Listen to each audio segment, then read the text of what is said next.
ሕይወት ማለት ከኢየሱስ ጋር መሆን ማለት ነው። ሕይወት ማለት ከኢየሱስ ጋር መቀመጥ ማለት ነው። ሕይወት ማለት ከኢየሱስ ጋር መዋል ማደር ማለት ነው። ሕይወት ማለት አገልግሎት አይደለም። ሕይወት ማለት በኢየሱስ እግር ስር መቀመጥ ነው።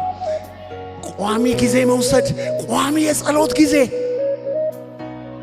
በቀን ውስጥ በተወሰነ ሰዓት ከሚስታችሁ ከባላችሁ ጋር የማትገናኙበት ከጌታ ጋር ብቻ የምትነጋገሩበት የራሳችሁ ኳይት ታይም የጽሞና ጊዜ ምን ማድረግ?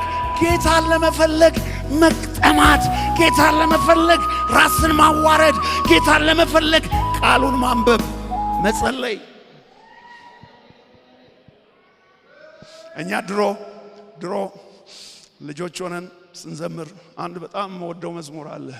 ሕይወት አዲስ ሕይወት የተገኘ በኢየሱስ ሞት እረፍት ሰላም የሞላበት በረከት ደስታ የሰፈነበት ሕይወት አዲስ ሕይወት የተገኘ በኢየሱስ ሞት ሰላም ፍቅር